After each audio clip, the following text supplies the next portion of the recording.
आज joint forum का tea gardens का जितनी भी ट्रेड यूनियन है उसका दार्जिलिंग का एक अलग मीटिंग बुलाया गया था। हम लोग 14 तारीख सिलीगुड़ी में बैठे। आप सबको पता है 202 रुपया में इंटरिम वेज के ऊपर पश्चिम बंगाल की 4.5 लाख चाय मजदूर काम कर रहा है और कौन सा हालत में है ये आम जनता को पता है। आज का जो चीज बीज का भाव है, इस परिस्थिति में टी गार्डन की मजदूर जो बंगाल की, विशेषकर उत्तर बंगाल की एक बड़े हिस्से है जो हमारी समाज की गठन के लिए, यहाँ की इकोनॉमी के लिए। तो आज से 7 साल पहले बंगाल गवर्नमेंट की डिसीजन था कि मिनिमम वेज एक्ट के आधार पर चाय मजदूर की मजदूरी और सैलरी तय होगा। कमेटी तय हुआ, मालिक लोग मान लिया कि आइन के आधार पर ही होगा। लेकिन अभी जो देखा जा रहा है, लास्ट 4 अप्रैल लेबर मिनिस्टर की चेयरमैनशिप में मीटिंग हुआ सिलीगुड़ी में। मालिक लोग इतने इलॉजिकल और इलीगल स्टैंड डिक्लेयर किया कि पश्चिम बंगाल सरकार को भी बहुत बड़ा अपमान हुआ, बहुत बड़ा चोट लगा है और चाय मजदूरों को इसके चलते बहुत बड़ा गुस्सा पैदा हुआ। मालिक लोगों का कहना है कि 10-20 रुपया हम बढ़ा सकते हैं, लेकिन जो वादा, जो आइन हमारे देश में है, केरल में, कर्नाटक में, तमिलनाडु में मिनिमम वेज के आधार पर टी गार्डन में, कॉफ़ी गार्डन में हम 450 रुपया के ऊपर वेज लेते हैं, along with the other welfare benefits like PF, maternity, bonus, housing, medical etcetera. Bengal में इस परिस्थिति में आज जिस जगह पर हम हैं, हमारे जॉइंट फोरम का सरकार से ये निवेदन है कि आप जल्दी ही हस्तक्षेप कीजिए, चाय मजदूरों की आईनी तनख्वाह तलब मजदूरी तय कीजिए, नहीं तो उत्तर बंगाल की चाय बागान की काम छोड़ के मजदूर सब दूसरे जगह पर चला जा रहा है। इससे दार्जिलिंग का प्रोडक्शन कम हो रहा है, डुअर्स तराई की प्रोडक्शन कम हो रहा है, सरकार की रेवेन्यू कम हो रहा है, हमारे उत्तर बंगाल की अर्थनीति के ऊपर चोट आ रहा है।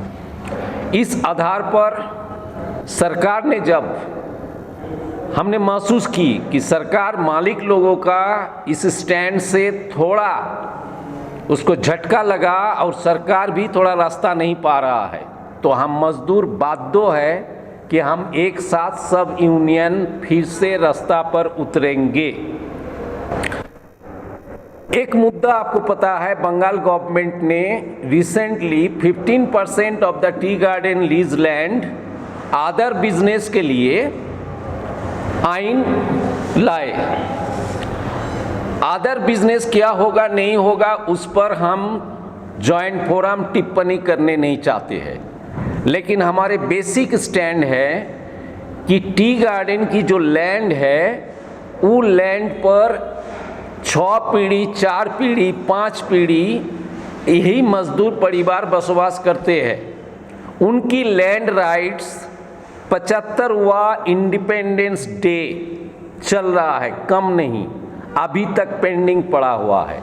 चाहे मजदूर परिवार जो वहाँ रेसिडेंट है टी गार्डन की लीज लैंड में, उनको लैंड राइट्स पहले दिया जाए और टी गार्डन जो हमारे यहाँ पर बुनियादी इकोनॉमिक एक्टिविटी है, उनको गवर्नमेंट की तरफ से और स्ट्रेंथन किया जाए।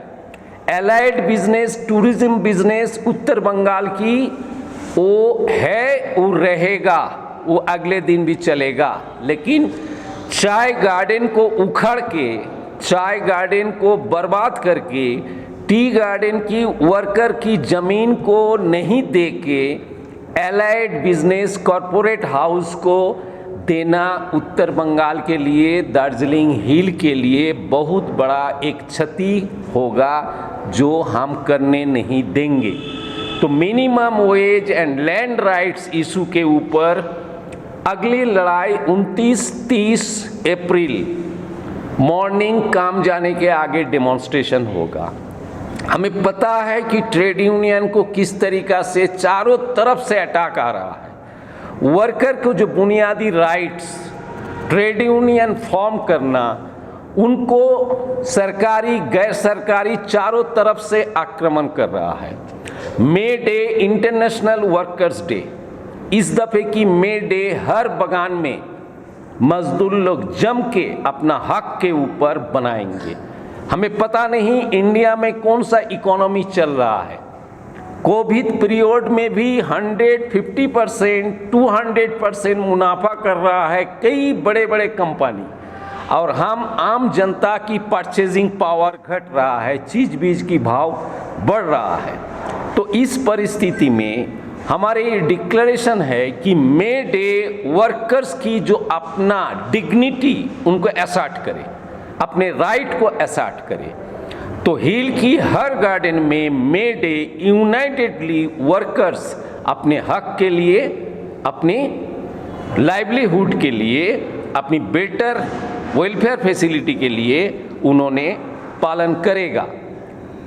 एक सामूहिक हिसाब से थर्बू टी गार्डन में, मिरिक में सब यूनियन की तरफ से होगा और हर गार्डन में भी होगा। हमने तय किया कि सिटीजन हमारे बड़ा शुभाकांक्षी है, ओएल विसर है, citizen of Darjeeling, citizen of Kurseong, Mirik, citizen of Dooars, Terai, entire north Bengal. Different society हमारे लिए टी गार्डन की वर्कर के लिए आगे आए। Different political party, social organisation भी आगे आए। उत्तर बंगाल में कोई भी पॉलिटिकल पार्टी टी गार्डन की वर्कर्स को जो हक, राइट्स, उनको नेगेट करके कर नहीं सकते हैं, आगे नहीं बढ़ सकता है। टी इंडस्ट्री को वेलफेयर बगैर उनकी पार्टी का मकसद आगे नहीं बढ़ सकते हैं। इसीलिए हम चाहते हैं कि अगला मई महीना में हर जगह पर हम टी गार्डन की वर्कर्स और सिटीजन्स इंटरैक्टिव सेशन करेंगे, जो हम कैसे अपना यहाँ की इकोनॉमी, यहाँ की लाइवलीहुड, टी इंडस्ट्री की विकास, टी गार्डन की रहने वाले को उनका हक, उसको सुनिश्चित करें। हम 19 मई हर सरकारी दफ्तर उत्तर बंगाल में चाहे मजदूर अपना दखल पढ़ लेंगे, यही मांग के ऊपर। सीएम का अटेंशन हमें ड्रॉ करना है, पीएम की अटेंशन हमें ड्रॉ करना है। कौन से हालत में 75th इंडिपेंडेंस डे के जब हम मनाने जा रहा है, चाय बागान का इलाका कैसे है, कौन सा हालत में है।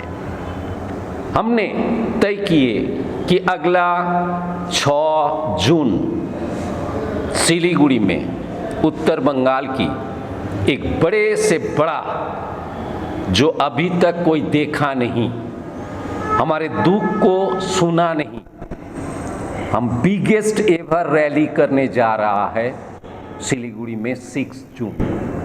हम आशा करेंगे अगर सरकार असहाय है, सरकार अगर हेल्पलेस है टी एम्प्लॉयर्स की बाधा को तोड़ने में, तो हम उत्तर बंगाल की आम जनता को साथ में लेके 4.5 लाख चाय मजदूर और 37 यूनियन एक साथ अपना इंटरेस्ट को आगे बढ़ाना, सामूहिक वेलफेयर को आगे बढ़ाने के लिए हम कदम रखेंगे। इसी आधार पर आज यहाँ चर्चा हुई और यूनियन के साथ भी चर्चा हो रहा है हर जगह पर, हर इलाका में, कि हम नहीं चाहते हैं ट्रेड यूनियन वर्कर्स की इंटरेस्ट को पहले फोकस करें। वर्कर्स की इंटरेस्ट को आगे बढ़ाने के लिए सब ट्रेड यूनियन एक मंच पर मिनिमम लैंड पट्टा और मिनिमम वेज के आधार पर कम से कम एक जगह पर आए। हर यूनियन की डिग्निटी है, हर वर्कर्स की डिग्निटी है। मालिक लोग इस डिग्निटी को अटैक नहीं कर सकते हैं, एडवर्सली इनको कोई भी ऑर्गेनाइजेशन चोट नहीं पहुंचा सकते हैं, अपमान नहीं कर सकते हैं। यही है मेरा मे डे का जॉइंट फोरम की डिक्लेरेशन। क्या लगता है आपको मिनिमम वेजेस अब तक लागू क्यों हो नहीं पाई? लागू इसीलिए नहीं हुआ कि अभी तक हम सरकार को पास अनटचेबल है, चाहे दिल्ली का सरकार हो चाहे बंगाल की सरकार हो, yet the tea garden workers are untouchable to the government. हमें हमारे टी गार्डन वर्कर्स की डिग्निटी है, अभी तक माना नहीं। अगर मानते तो हमें 48 साल का मिनिमम वेज की हक बंगाल की और असम की टी गार्डन वर्कर्स को देते, तब हम माइग्रेट करके दूसरा जगह पर नहीं जाते, अपना जगह पर अपना गांव पर ही रहते। जॉइंट फोरम के जो टूरिज्म का प्रोजेक्ट चाय बागान में चल रहा है, इसको समर्थन we are welcoming every economic activity, but land is ours. We have prepared the land 150 years ago, yet we are awaiting for our land rights। हमारे जितने दुख, जितने लड़ाई, जितने अशांति लैंड को लेके है, फॉरेस्ट की लैंड है, पीडब्ल्यूडी की लैंड है, रेल की लैंड है, मिलिट्री की लैंड है, जो गवर्नमेंट सिक्योरिटी फोर्स की लैंड है, टी गार्डन की लैंड है। लेकिन यहाँ जो रहते हैं 150-200 साल, उनकी लैंड की हक नहीं, टाइटल नहीं। हमारे लैंड नहीं होते हुए हमारे आइडेंटिटी की क्राइसिस हो रहा है। आज सिटीजनशिप अमेंडमेंट एक्ट हुआ, हमारे पास कोई कागज़ नहीं कि यहाँ पर हम 150 साल 100 साल रह रहा है। हमारे घर अगर हम बनाने जा रहा है, एम्प्लॉयर्स हमें चिट्ठी दे रहा है बंद करो, कोर्ट से नोटिस दे रहा है, तो हम क्या झोपड़ी में रहेंगे? हमारे बेटा बेटी का विकास मालिक जैसे चाहेगा ऐसे ही होगा। We are free, we are citizen of this country. जिस कंट्री का इंडिपेंडेंस 75th ईयर बहुत आवाज करके हम मनाने चाहते हैं, लेकिन इस दुखी हालत इसको हम हटाने चाहते हैं।